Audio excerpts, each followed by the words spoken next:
What are the most reliable cars you can buy? Well, in this video, I'm going to tell you. We've teamed up with leading aftermarket warranty provider Warrantywise to produce a list of what they believe are the 50 most reliable models. To do this, they looked at all the cars in their books, but discounted models where there were less than 100 warranty plans to ensure a fair sample size. Also, only vehicles less than 10 years old were included.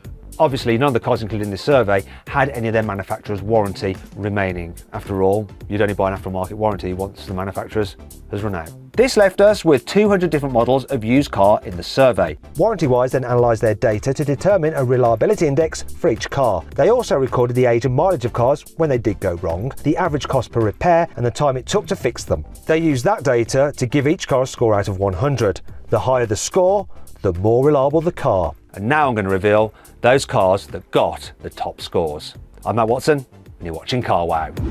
Buy, sell, Car Wow. In 15th place was a Fiat 500L. It scored 78.7 out of 100. Not a bad score. Who said that Fiats were unreliable? Anyway, the most common problem on the Fiat 500L related to its clutch.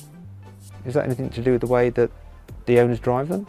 Of course not. Third-party warranties don't cover damage resulting from excessive wear and tear. Anyhow, the average cost for a clutch fault on a Fiat 500L worked out to £550. However, the most expensive repair that Warrantywise had to pay for on a Fiat 500L came to just under £1,900. Once again, that was to do with the clutch. In 14th place is the previous generation Toyota RAV4 with a score of 79.2 out of 100, so therefore marginally more reliable than the Fiat. The most common problem with that particular version of the Toyota RAV4 revolves around its fuel injectors, with the average repair cost working out to about £850. The most expensive repair relating to a Toyota RAV4 that Warrantywise had to pay for came to over £2,000. And that was to repair the engine. Now, if you want to make sure you're kept up to date with all the latest new car news, subscribe to this channel and hit the bell icon to turn your notifications on. That way, you won't miss a single upload. In 13th place is the previous generation Toyota Yaris with a score of 79.8 out of 100. This data doesn't include the latest car nor the high-performance GR Yaris. They're both too new. Now, the most common problem with these cars is to do with their electrical systems. On average,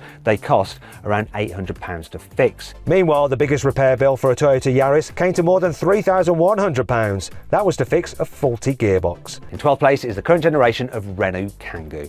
It scored 80.1 out of 100. The most common problem with these cars is to do with their wiring looms, with an average cost to fix of around £580. Just like with the Yaris though, the most expensive repair was for a car's gearbox, which came to £1,170. In 11th place are the previous two generations of Honda Civic. Together, they scored 80.7 out of 100. The most common problem with these cars was relating to the air conditioning system, with an average cost to fix of £630. The most expensive Honda Civic repair that Warrantywise had to pay for came to over £3,000. That was to fix a car's faulty fuel system. In 10th place is the Peugeot 107, which actually is no longer on sale. It scored 81.6 out of 100. Now, the most common problem with this particular car related to its electrical system, with an average cost to fix it of £430. The most expensive repair for one of these cars came to more than £1,100. That hefty bill paid for a faulty clutch to be replaced. 9th place goes to the two previous generations of Hyundai i20 with a score of 82.5 out of 100.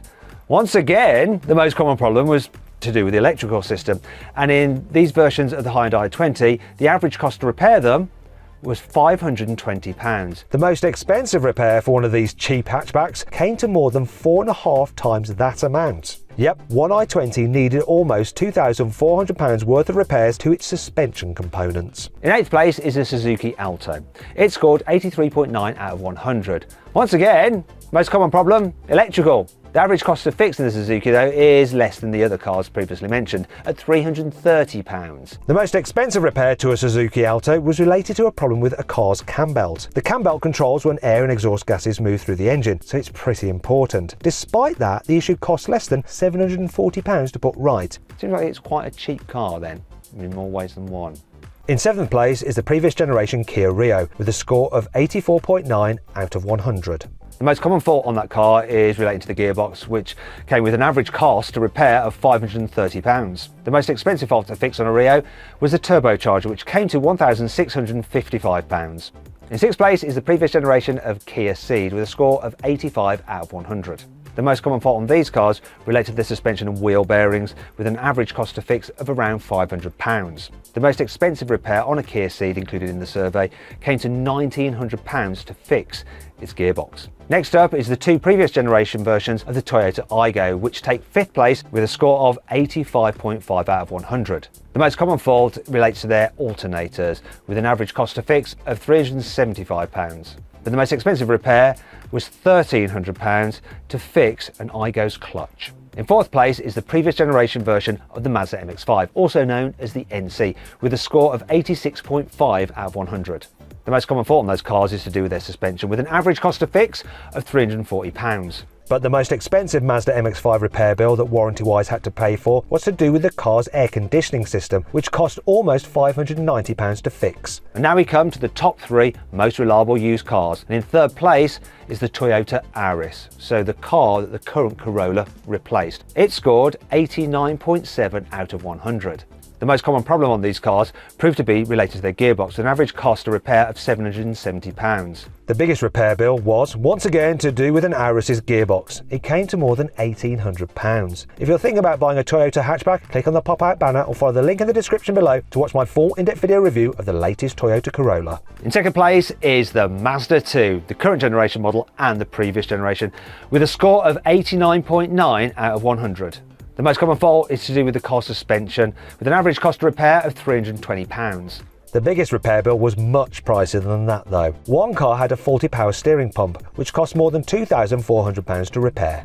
The car was probably barely worth that much itself. Finally then, I can reveal the most reliable used car you can buy, and it is the Honda Jazz.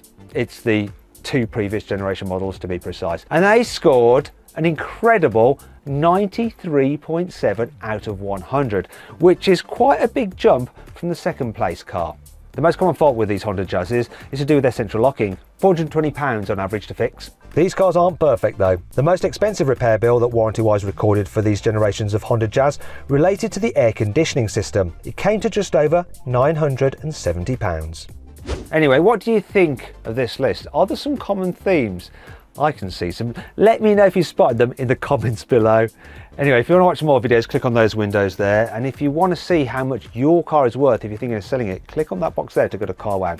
Just upload some photos, give a brief description, then our dealers will bid on your car. And if you want it, you can sell it to the highest offer. Dealer will come to your house, take the car away and put the money straight into your account. It's dead easy and it's completely free. Thanks for watching.